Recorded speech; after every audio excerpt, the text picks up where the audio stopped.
Namamsi. In the previous video, I explained the meaning of the first verse of Aigiri Nandini Stotram. In this video, I will continue with the second verse and let's see how far I can go in this video. Before going into the verses, I want to let you all know that there are many versions of this stotram. For example, if you take the 9th verse, then in some places you will see Krita Kukutha Kukutho Gadadadikatala Kutuhala Ganarate. Whereas you may have a text which says Hasa Vilasa Hulasa Mai Pranatata Janemita Prema Bhare. In the same verse, in the first line, some versions have Krita Abhinayottara and some have Krita Abhinayodara. Like this, there are many variations. I have chosen the ones that resonated with me. In some places, the sounds of musical instruments differs.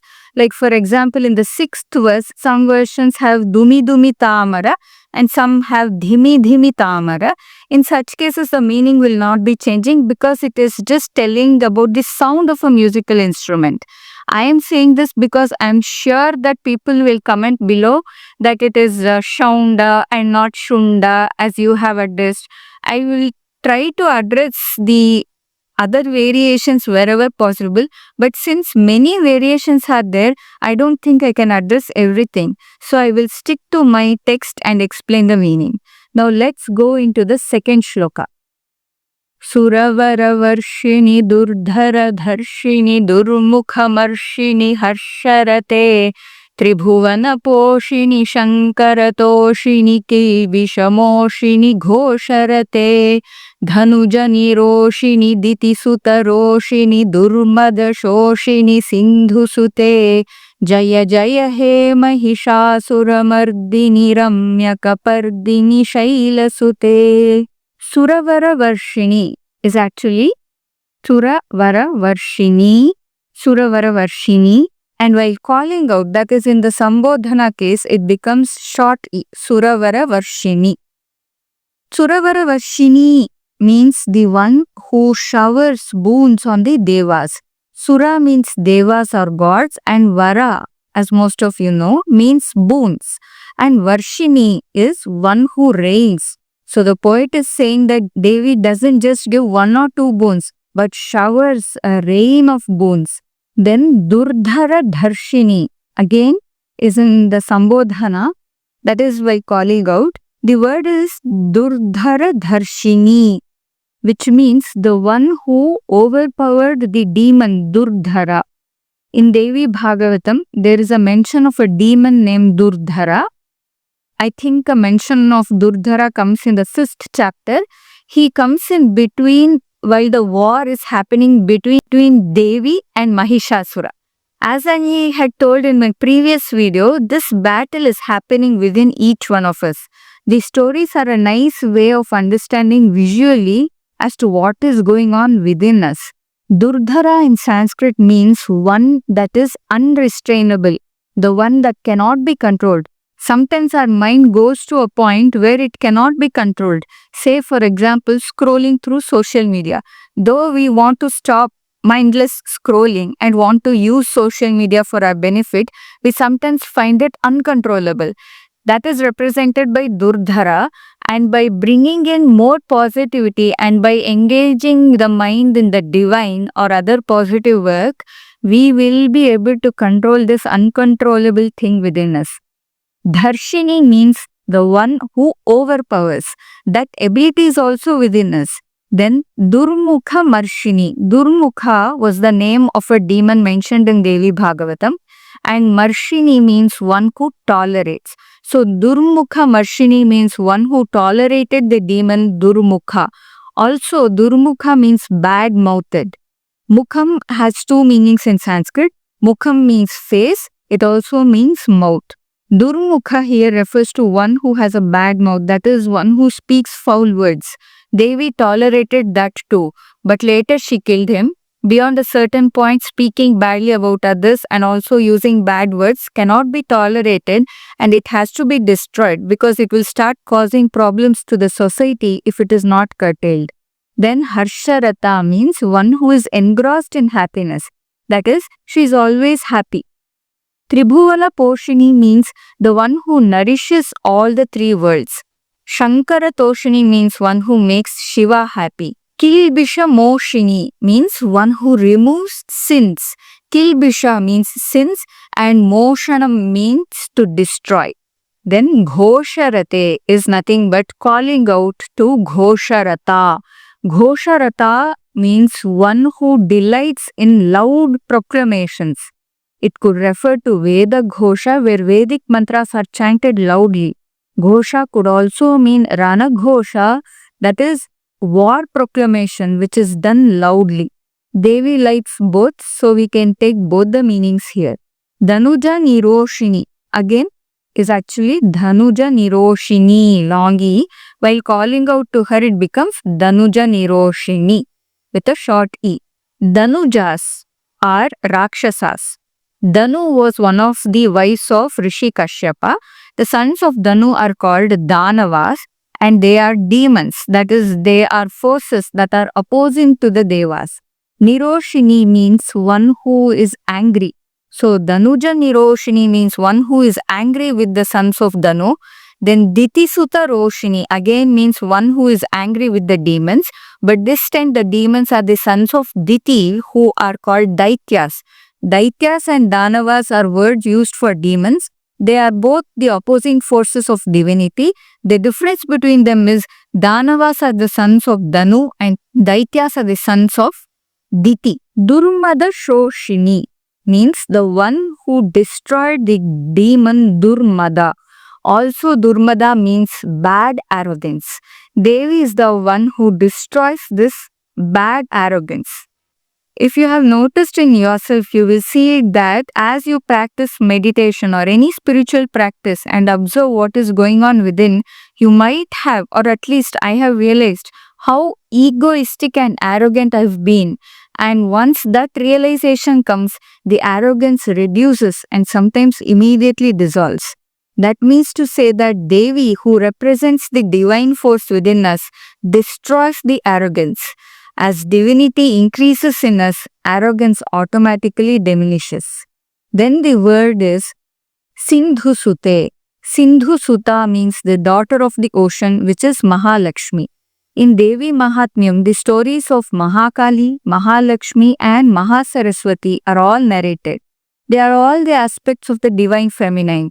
The last line, Jaya Jaya He Mahishasura Mardini Ramyakapardini Shailasute means, O the slayer of Mahishasura, O the one with beautiful locks of hair, O the daughter of the mountain, may you win, may you win.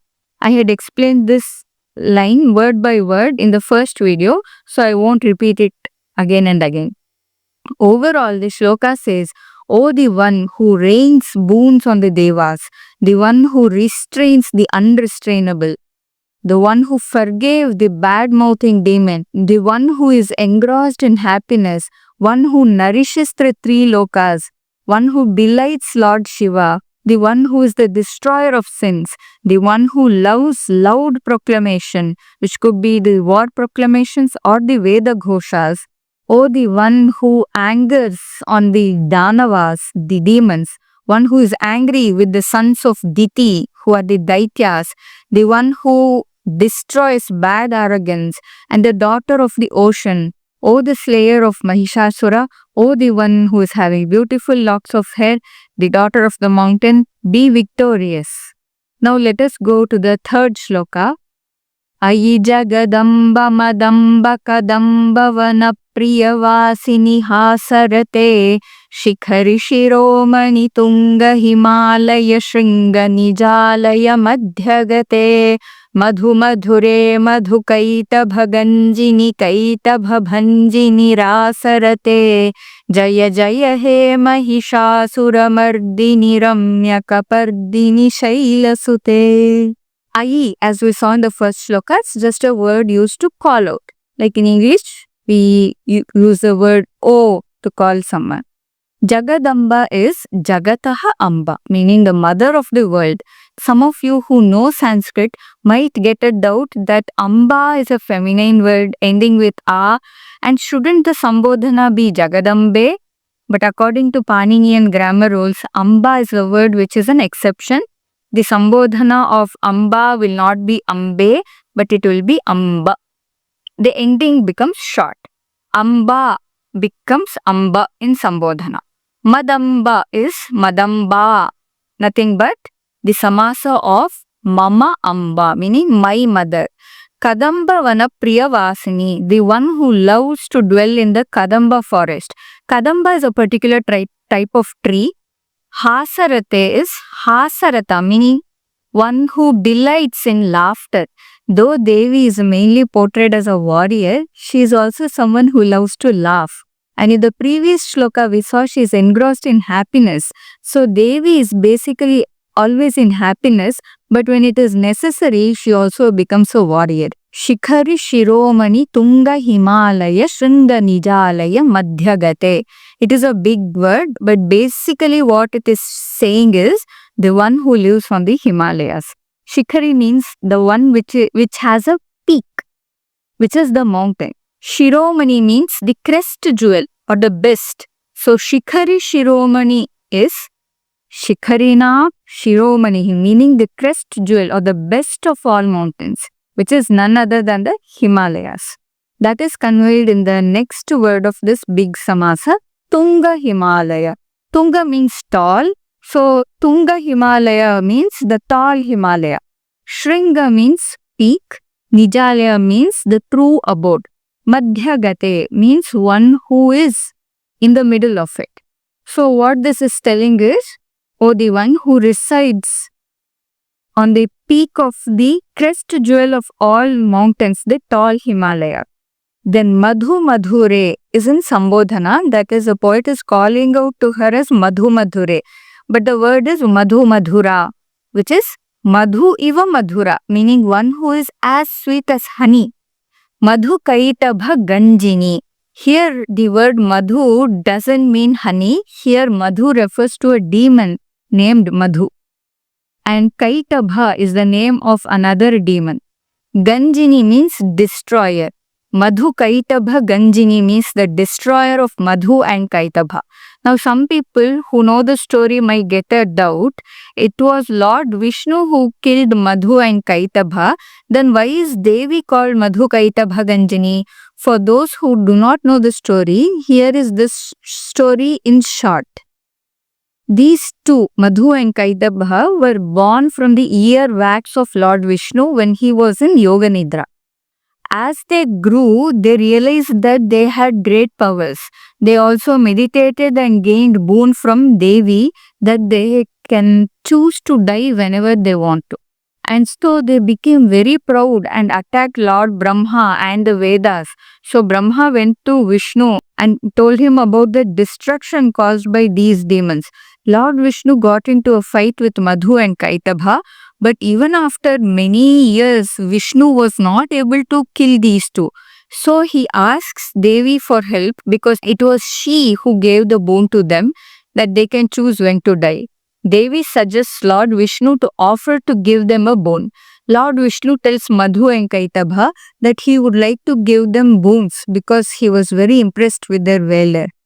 The demons were so proud that they said, "We are more powerful than you. You cannot give us boons. We will give you the boon. Ask whatever you want."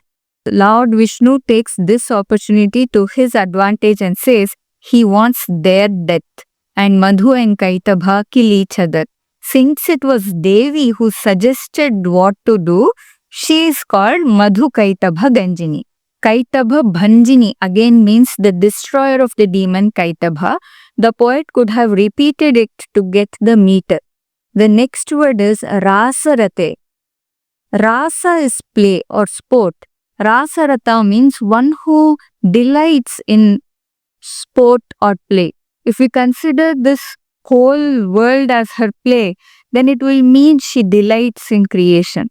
Then Jaya Jaya He Mahishasuramardini Ramya Kapardini Shaila Sute. You already know what it means.